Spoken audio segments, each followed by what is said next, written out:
Last December, hundreds of scientists met in Montreal and read their papers to each other. Naturally, the entire world printed what they had to say. Fortunately for me, the Los Angeles Times carried it daily. I must confess, everyone really fired me. But one in particular interested me. And this scientist read a paper on the sperm. He said the sperm remains as much a mystery today as it was when man first became curious about its nature. And then he made this little statement. The sperm somehow easily passes through the surface of an egg, although the outside of the egg has no holes in it, either before or after fertilization. Well, that fired me. On the morning of the 19th of February, I was lying in bed quite early, thinking of this strange mystery of the sperm and wondering all about it. And suddenly I felt myself detached from this body.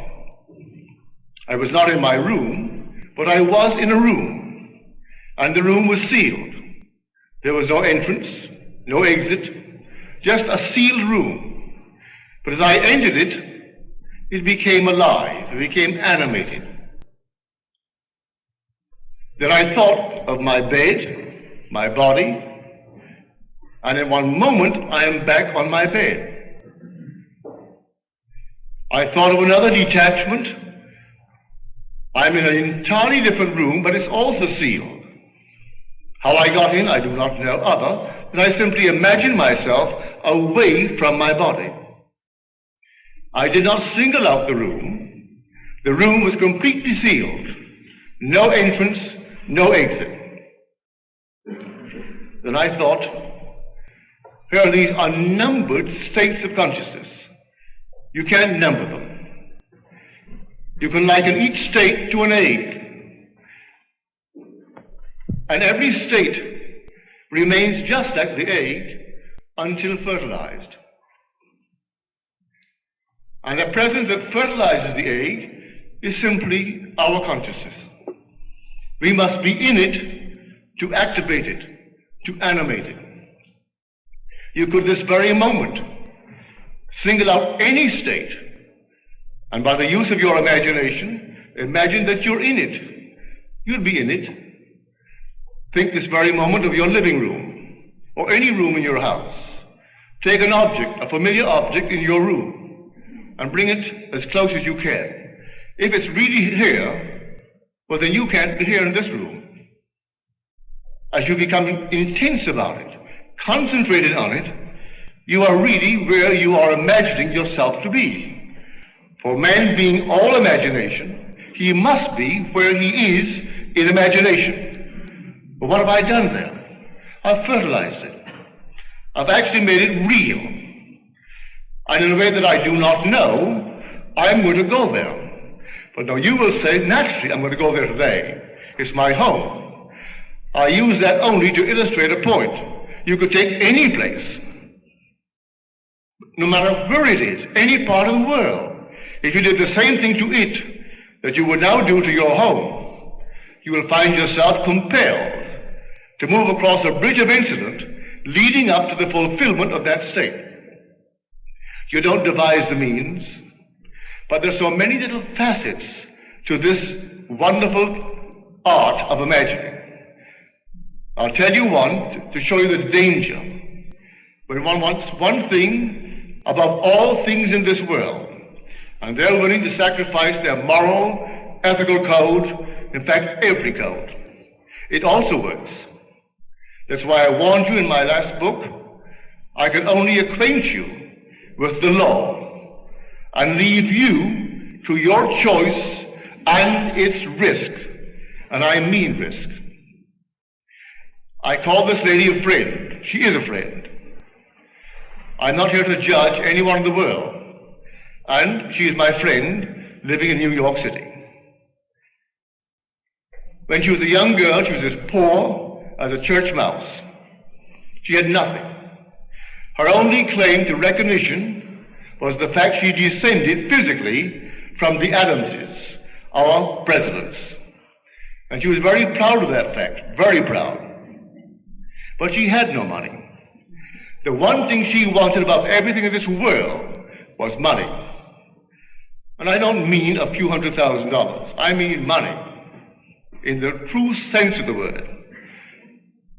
To the disgust of her parents, she used to always pretend she had fabulous fortunes. She is not, may I say, a good-looking lady, either in form or in feature. Nice in many other respects, but you could never accuse her of being a beautiful woman. But nevertheless, she dreamed this state, and she just simply wanted money. At a party one day, she met a young man, just a few years her senior. He had money, multiple millions. She had nothing. She had a physical line leading to the Adamses. He had oodles of money. His line led to one of the bishops of New York State. I do not say this to in any way discourage you in your admiration of some bishop or some man of the cloth, but his grandfather was a bishop in New York State.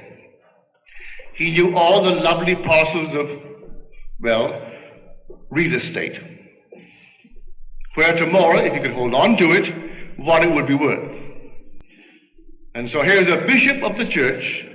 Instead of taking care of his flock, he was taking care of his pocket. And he left millions to this man's father, who in turn left it to him. My friend only wanted money. And so in no time flat, they got married. And they lived for 21 years in intimate hostility. Really. Solid beyond measure. I wouldn't dare discuss it from the platform. So at the end of these 21 years, they called the day and divided the millions. She still wanted more millions.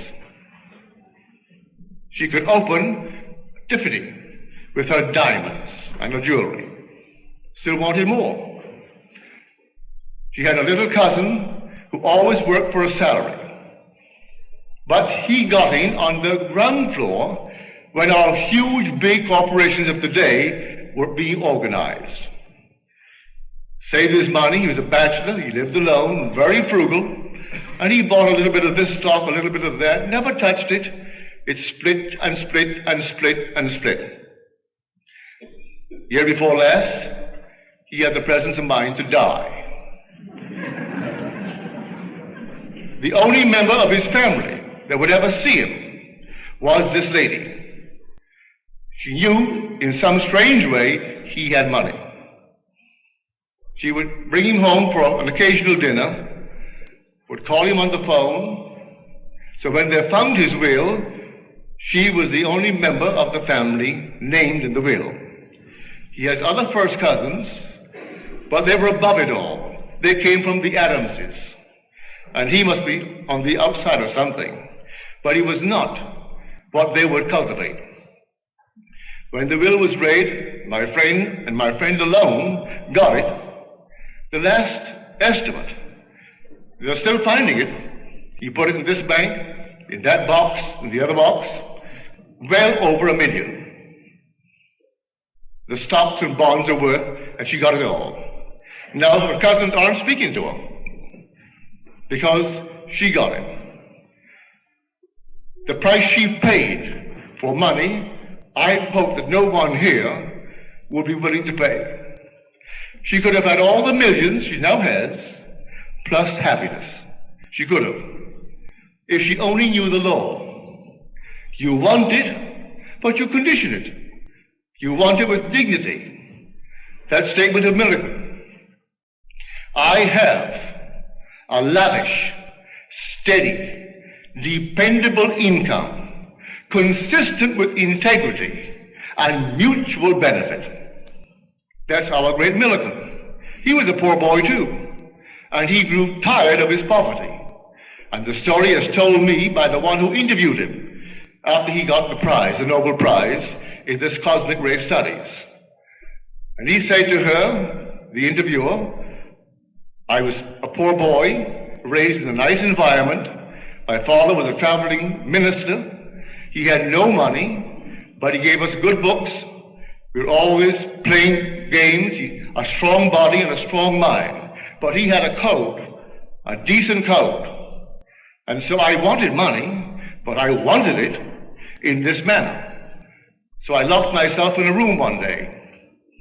I did not have even a glass of water for 16 hours. And in that interval, I repeated over and over and over to myself this thought that I wrote out.